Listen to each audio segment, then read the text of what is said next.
మంచిర్యాల నియోజకవర్గంలో ఎమ్మెల్యేగా గెలుపొందగానే అన్ని రంగాల్లో అభివృద్ధి పరుస్తానని ఎమ్మెల్యే అభ్యర్థి రఘునాథ్ తెలిపారు.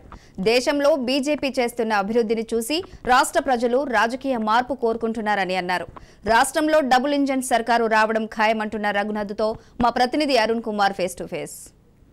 బీజేపీ పార్టీ అభ్యర్థి రఘునాథరావు మంచిర్యాల నియోజకవర్గంలో కూడా తన ప్రచారాన్ని ముమ్మరం చేసిండు. శ్రీరాంపూర్ కార్మిక వాడాల్లో తిరుగుతూ కూడా ఏదైతే దేశంలో బీజేపీ చేస్తున్నటువంటి అభివృద్ధి కోసం వివరిస్తూ కూడా ముందుకు సాగుతున్నటువంటి పరిస్థితి. దీనికి సంబంధించి మన దగ్గర అభ్యర్థి రఘునాథ్ నిజంగా కూడా ఎట్లా ఉంది ప్రచారం, ఎలా ప్రజల నుంచి స్పందన తెలుసుకోండి సార్. చెప్పండి. నమస్తే, ఎట్లా ఉంది సార్ పరిస్థితి? సింగరేణి ప్రాంతంలో తిరుగుతారు, ముఖ్యంగా ఇక్కడ చాలా సమస్యలు సింగరేణికి సంబంధించి ఇళ్ల పట్టాలు కావచ్చు, మరో సమస్యలు, వాటి మీద మీరు గతం నుంచి ఏదైతే ఆందోళన చేస్తూ ఉన్నారు, ఎట్లా ఉంది రెస్పాండ్?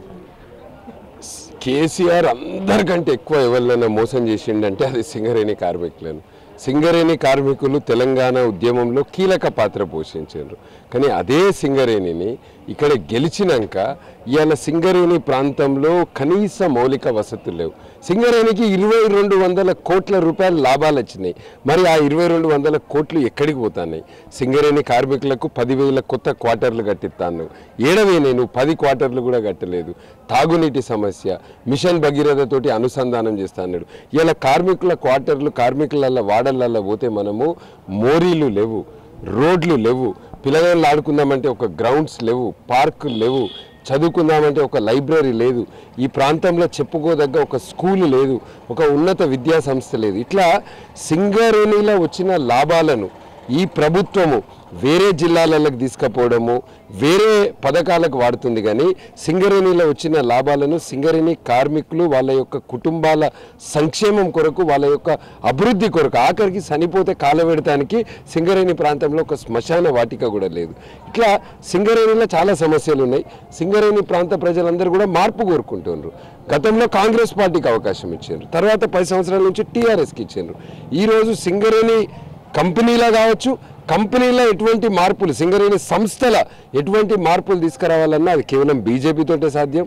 నస్పూర్ మున్సిపాలిటీని అభివృద్ధి చేయాలంటే కూడా అది కూడా కేవలం బీజేపీతోటే సాధ్యం. మీరు చాలా మంచి పాయింట్ మాట్లాడారు. పట్టాల సమస్యలు ఇప్పుడే అమ్మ చెప్తాంది, ఈ ఇంట్లో ఎన్నో సంవత్సరాల నుంచి ఉంటాను కానీ మాకు పట్టా లేదు. పట్టా లేకపోతే వాళ్ళు దాంతో ఏం చేయరాదు, లోన్ తీసుకోరాదు, వాళ్ళ కొడుకులకు బిడ్డలకు ఇయ్యరాదు, ఎవరికి ఏం చేయరాదు. పట్టాలు లేకుండా 1000 కుటుంబాలు ఉంటున్నాయి.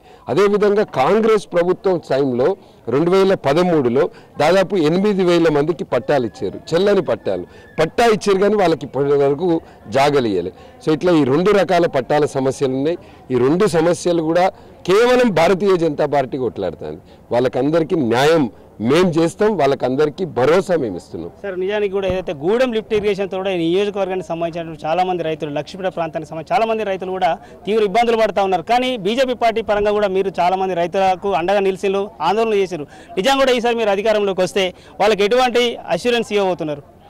రైతులకు సాగునీటి సమస్య అనేది చాలా బాధాకరం. పక్కకు గోదావరి ఉంటుంది, కానీ ఈసారి నాట్లు వేసుకున్నాక పొలాలు ఎండిపోయే పరిస్థితి ఉండే.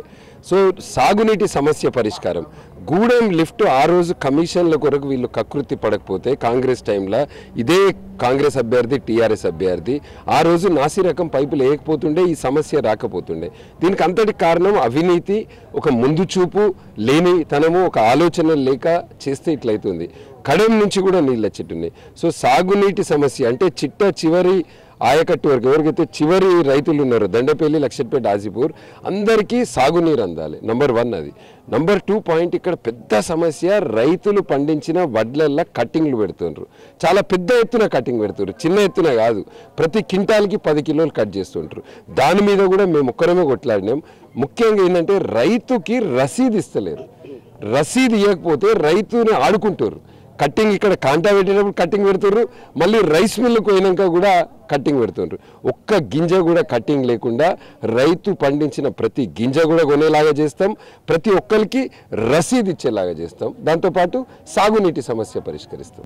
రైట్గా ఏదైతే బీజేపీ అభ్యర్థి రఘునాథ్ తెలుపుతున్నటువంటి పరిస్థితి, బీఆర్ఎస్ కాంగ్రెస్ పార్టీలు కార్మికులను, కార్మిక కుటుంబాలను మోసం చేసుకుంటూ వస్తున్నాయని తెలుపుతున్నారు. ఇక ఏదైతే రాష్ట్రంలో డబుల్ ఇంజన్ సర్కారు రావడానికి సిద్ధంగా ఉందని చెప్తారు. ఖచ్చితంగా మంచిర్యాల నియోజకవర్గంలో కూడా బీజేపీ పార్టీకి అవకాశం కల్పిస్తే ఇళ్ల పట్టాలతో పాటు ప్రజల సమస్యలు కూడా పరిష్కరిస్తానని అయితే హామీ ఇస్తున్నటువంటి పరిస్థితి. Camera person Srinivas, Arun Kumar, Raj news, Mancherial జిల్లా.